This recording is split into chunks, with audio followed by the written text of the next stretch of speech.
Hello, everyone, and welcome to the fifth episode of the Hongkongggag podcast. I know it has been a long time, but we're back. And today I have with here Lyrixel, who appeared way back in the first episode back in January or something, and she's gonna talk about Pride Month. So, Lyrixel, do you want to introduce yourself?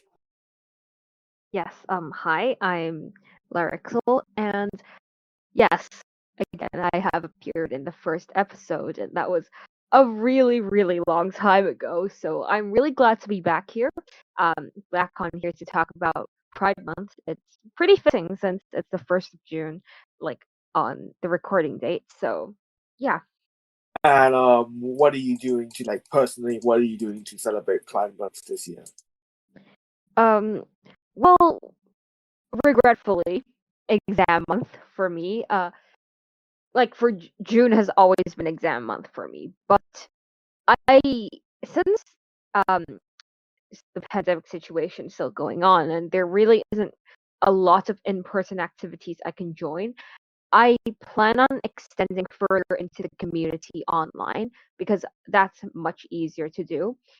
Um because I'm a busy person, right? It's really hard to squeeze out some time for me to go out and have different activities. So I feel like participating in more online community activities organized by LGBT groups would be a really good way to celebrate Pride Month because in the past I really haven't extended further into the community around us, and I was mainly just in my small bubble, or rather I was more in touch with the LGBT community in Western countries rather than in Hong Kong. So this year I feel like I'm going to focus more on in Hong Kong because I live here, right? And this is a place that I love. This is my home, and I feel like I need to do something to contribute to this topic, which I really, really care about.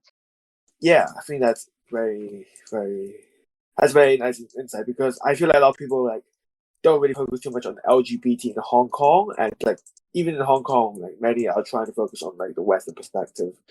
And with the recent international security law, are you concerned that it will have a big effect? Like, obviously, it's probably going to have a big effect, but are you concerned with the very possible effects that will have on LGBT activities in Hong Kong, knowing how the LGBT community is treated on the mainland? Well, I wouldn't say that I'm extremely concerned, but obviously I expect there to be impacts on um, activities such as the Pride Parade, because as you know, most LGBT supporters in Hong Kong are pan-democrats or they aren't, pro-government. So, in my opinion, the the parade may turn into something very political, and the government will or may, ban the Pride Parade, which is something a very core part of the LGBTQ community in Hong Kong, in my opinion. But I don't think that the national security law can stop us from, doing community service and having our own gatherings, which are obviously non-political because we're trying to get to know people in our community and also ask for something that is totally not political, that's just equal rights, same-sex marriage, and all of these things aren't really political, they're human rights. And well, I may sound a little optimistic saying this, but then I feel like the biggest impact would probably be on the Pride Parade and the other smaller activities that different organizations may hold. Well, the national security law probably wouldn't, affect much. Yeah, I think that's really optimistic. I generally consider myself way more on optimistic side, but I think there could be dangers. So imagine how much many LGBT community, how much communities are also the Democrat. Like I remember there was a gay lawmaker, I believe he's called Ted Hui, and I feel like he was very involved in the campaign, and yeah, generally like just concerned with how on the main video that the audience, China has been cracking down on LGBT rights severely, and it's very disappointing to see. But given the recent trend, I wasn't surprised.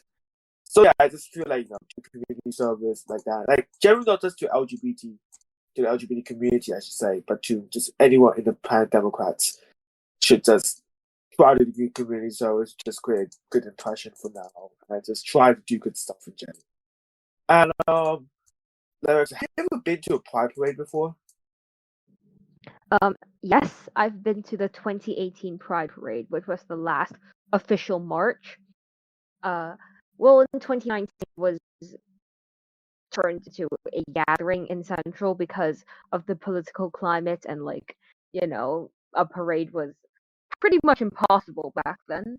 And in 2020, because of the pandemic, it has been cancelled, and it was held online. So the last Pride Parade I went to was in 2018, and it was an in-person Pride Parade, and that was when I really got to see the people, like community that I am a part of that I was not aware of, and also it was quite a sight to see because um it was, if I remember correctly, the first year where there were over 10,000 marching people on the Oh, streets. nice.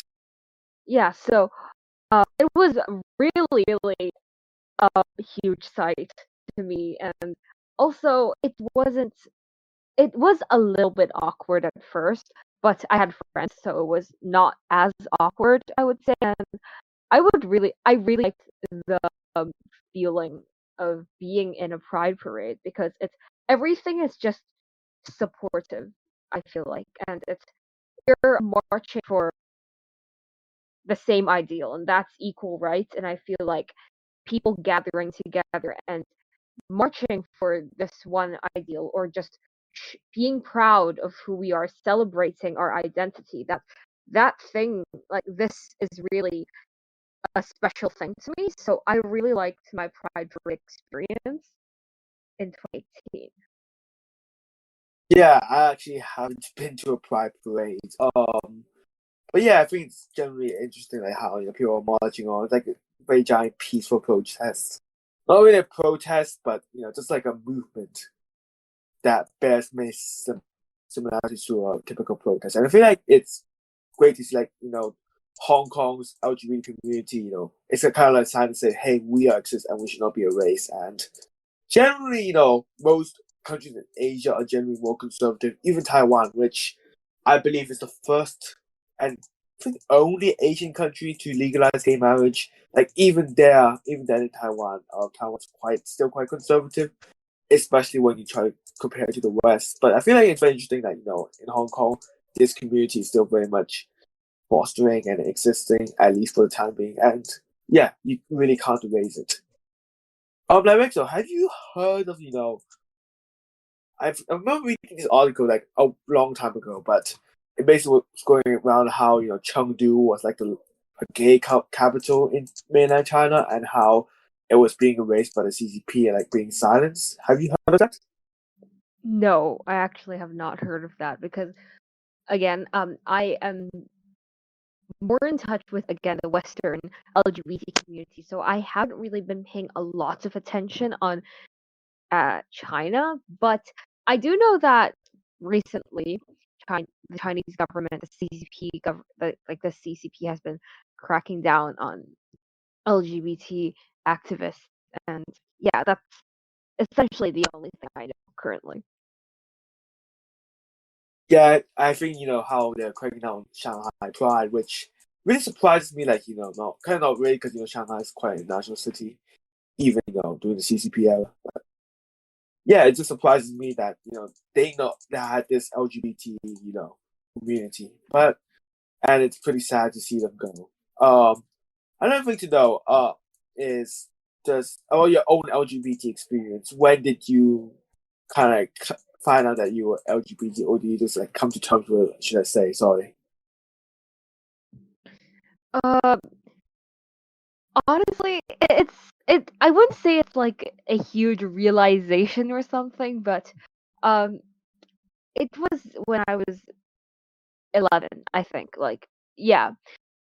So essentially, this whole thing actually, I did not know a lot about the LGBT community in the past because, like back then, like when I was in primary school, like early primary, because obviously I was an innocent being and like I didn't really go on the internet. But after I went to primary 4 and 5, that was really when I started to understand or started to read more about um, these topics online because they I just came across LGBT stuff, and that was when I really got in touch with LGBT, like the term of like, LGBTQ, and I was like, oh, okay, but I'm straight.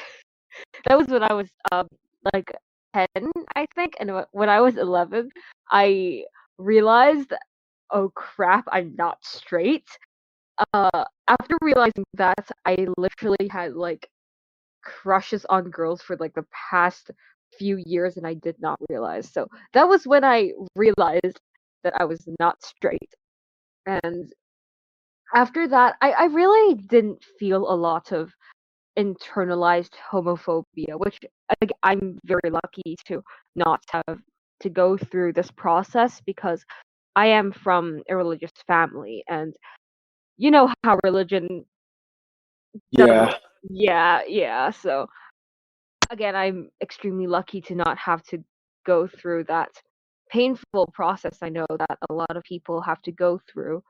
So I have been celebrating Pride ever since, I would say.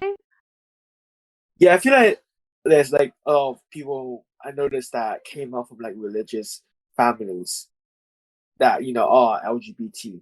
I know one of my friends. He grew up in a very Christian family, and how to say this? He was very diehard Republican, but then he discovered that like came to terms that he was gay, and he's pretty like left wing, if you get what I mean. Like, pretty, of course, very supportive of LGBT rights.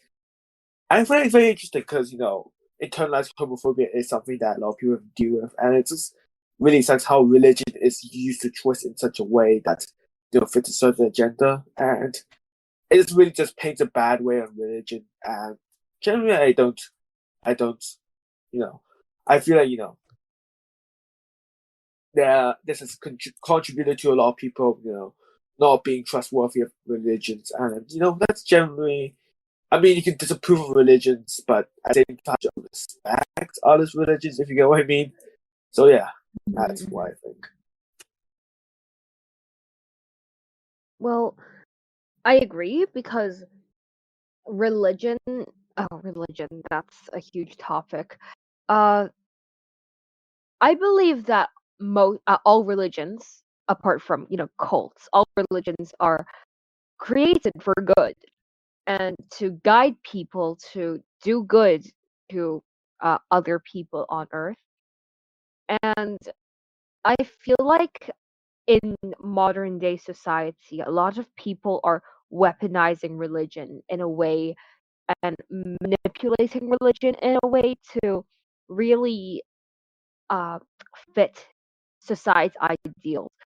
Well, I wouldn't say, I would say that religion evolves along with uh, social values. So it's not really a huge surprise to say that, LGBTQ, people or LGBTQ groups have been oppressed because of religion, because in the past century or the past few centuries, actually, like um, LGBTQ people have been sentenced to death. Uh, they have been imprisoned, and all of these things have been happening. So it's not a big surprise to me to see that religion at the same time is doing that.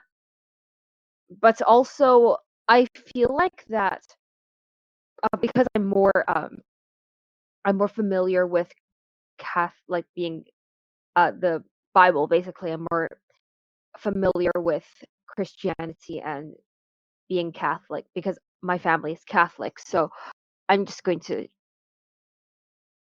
use that as an example. So God essentially said that we had no right to judge others because God is the only person, or only one that can judge us. So it really it's disappointing to see how people manipulate religion and have double standards as to what they should follow, what they follow, and what they don't follow.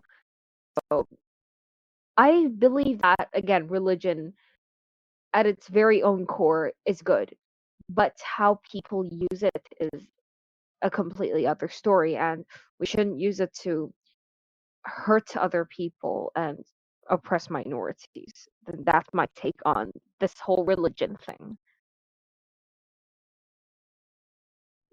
Yeah, just generally, I feel like if the way I see it is like if God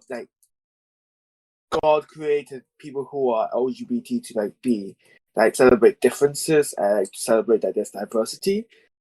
And I feel like this is generally just a lot of homophobic attitudes. Like there are people who say that the Bible was actually more to a certain gender, like when it was being translated, of course. And it's generally interesting that there are a lot of religious figures who are either LGBT or really supportive of the LGBT community, and it's generally something that I've noticed is maybe it's something to do with societal shift, and actually probably is. I think it's interesting. So, uh, yeah, sorry, sorry, something joined. Anyways, so do you mind talking about your experiences growing up in a religious family? What was it? How did you? Do you have your parents, and did your parents ever say anything like homophobic or openly homophobic or something like that? Uh, well, growing up, I was not taught about, LGBTQ people, and it was generally something that was avoided in my family. And I feel like that it is, in a way, a good thing because I wasn't taught that, gay people are bad or all of these things. But at the same time, it's worse than being taught that gay people are bad because my family is just essentially erasing the whole LGBT community and trying to, block it from block me from knowing about all of this. But in a way, I was not taught about the LGBT community, so I did not really know about, you know, their stance or whatever uh, when I was younger. But after I came to terms with my sexuality and all of that, I really started to challenge my family a lot. As in, my okay, my grandma is extremely homophobic. Now, obviously, it is to be expected because the older generation and being religious, that just adds on to the homophobia and all of that. But anyway, my dad is not really that supportive. My mom is okay just because she studied in my school when she studied in my school, and my school is an all girls school. So generally it's the single sex schools, or at least girls schools, or at least my school is more accepting with LGBT individuals. So I know the most accepting person in my family, my mom, but I have never said anything about me not being straight. They still think that I'm fully straight because of this one crush I had when I was like in third grade or something on a guy. I can not get like no one will let me get over that because now I'm literally just the gayest person in my whole form, possibly in the whole school. At least because I I have pride merch everywhere. So, but my family, like, uh, I have pride merch everywhere, but my family does not know. Well, they do know. They just think that I like rainbows to fit my aesthetic. Um, I have like a huge pride flag at home that I've been hiding from them for like a year now, and they still don't know. So essentially, the whole situation is that my family isn't really that supportive, but wouldn't say that they absolutely loathe LGBTQ people. And they absolutely do not know that I'm not straight, as far as I know. I see. I just and I've noticed that I've noticed that there seem like most Hong Kongers when it comes to LGBT, most people only really know gay, lesbian, and transgender from what I've seen. Like for example, take movies. Many Hong Kong LGBT films are about gay men. Have you like this film called Sok Sok, which released 2 years ago technically, but yeah, it's a good film by the way. And lesbianism is to a less extent, and transgender is still very new. It's still a very new concept, but it's slowly becoming more well known. But even then, it's mostly just MTF, male to female, and not FTM, which is female to male. And generally, I just don't see a lot of Hong Kongers that know a lot about um, non-binary or bisexuality or pansexuality or even like asexuality. Like there's not a lot of knowledge about them amongst the common public. So I just want to ask you, what do you think of that? Yes, I'm very aware of that. Especially for the older generation, being basically the only two things you could be is either straight or gay. And transgender is a very new thing. And I feel like there's hope. There's hope, I mean, for at least my generation, like our generation.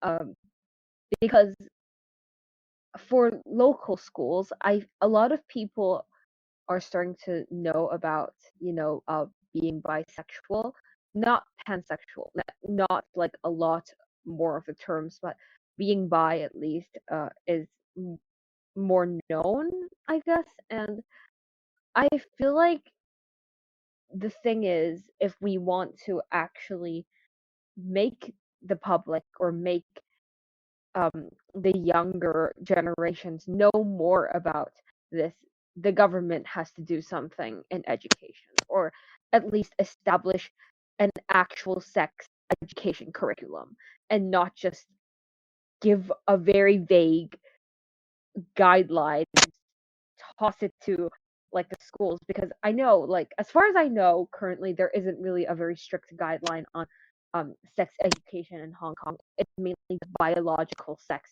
like male and female, they have sex, the female gets pregnant, and like all of that things, all of those things you learn in biology. That's just the sex education in Hong Kong. So I feel like sex education has to be strengthened in Hong Kong. There has to be a very solid um, structure, a very solid curriculum as to what the students will be learning, in order to let them at least know about the existence of all of these different identities, or all of these different people that are a part of the LGBT community.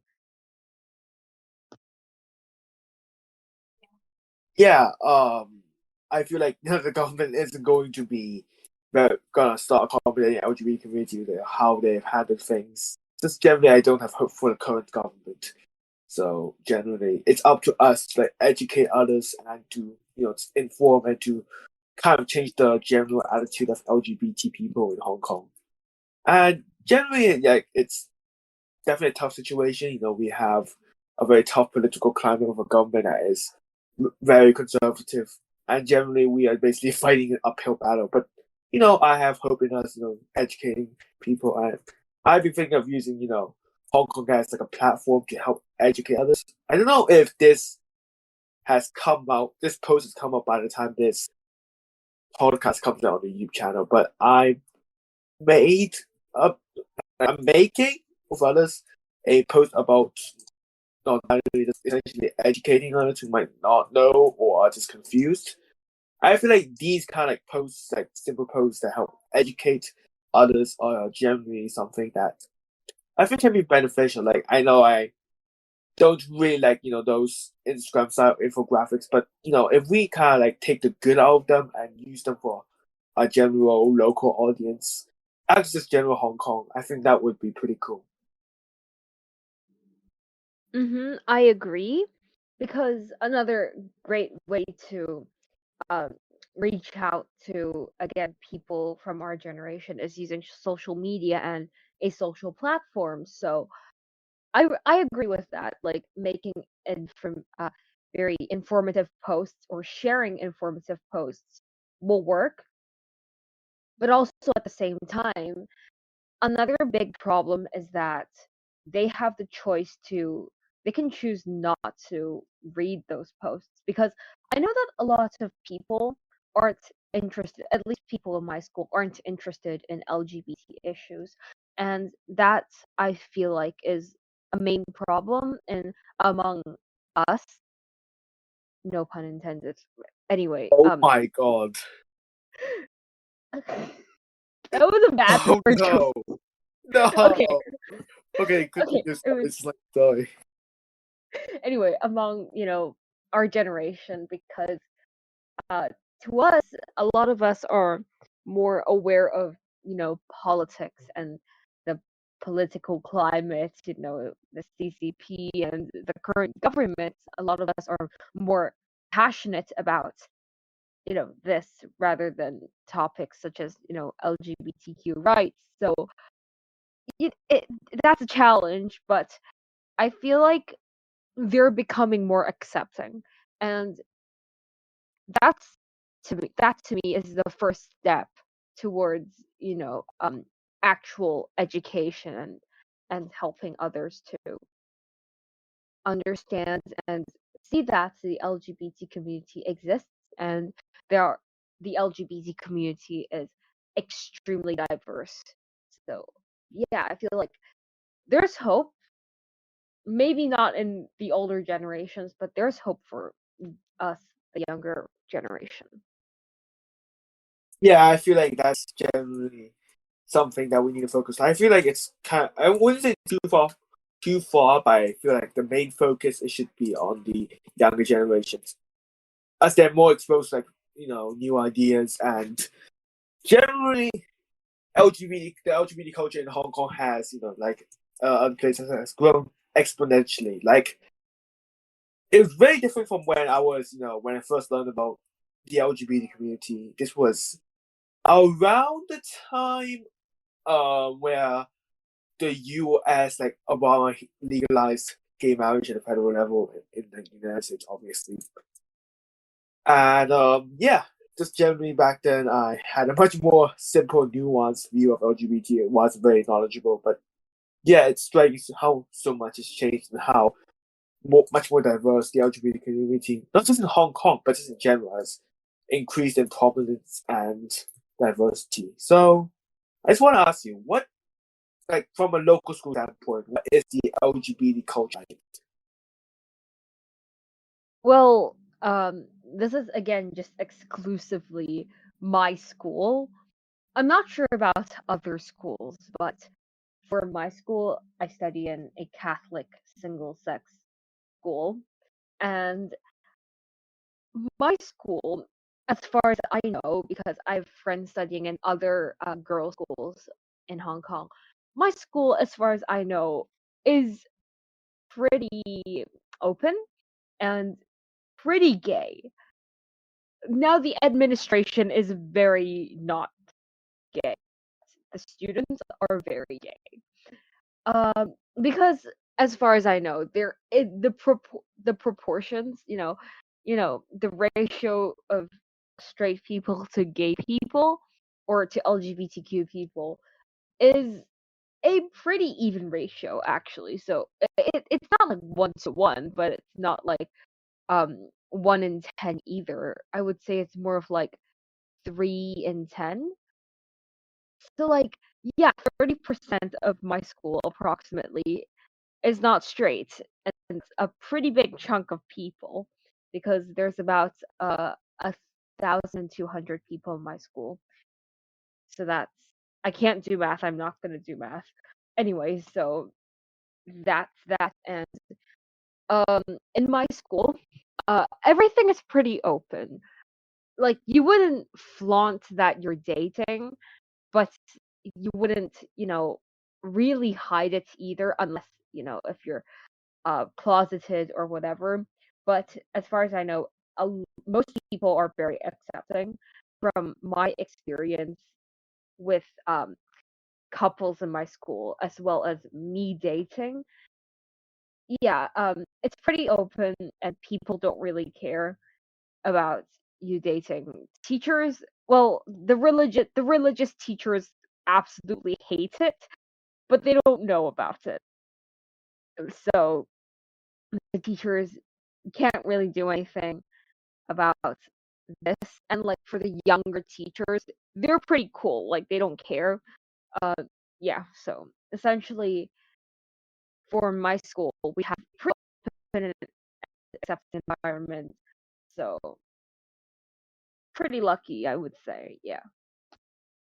Yeah, I feel like how do the teachers like not know because it's so prominent, but generally there seems to be like some kind of stereotype that LGBTQ is more prominent over in international schools, maybe like more Western values. But I feel like that's definitely the case. At least more like maybe a few years ago, maybe, but now definitely not.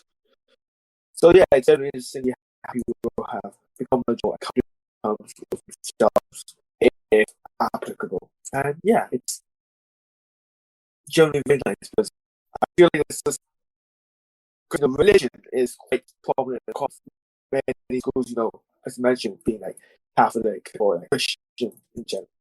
So I get a box next something. But generally, my point is religious education is something many Hong Kongers and in local communities have experienced. And it's generally interesting, yet there is still a problem in LGBT culture that is either present or growing. Or, yeah.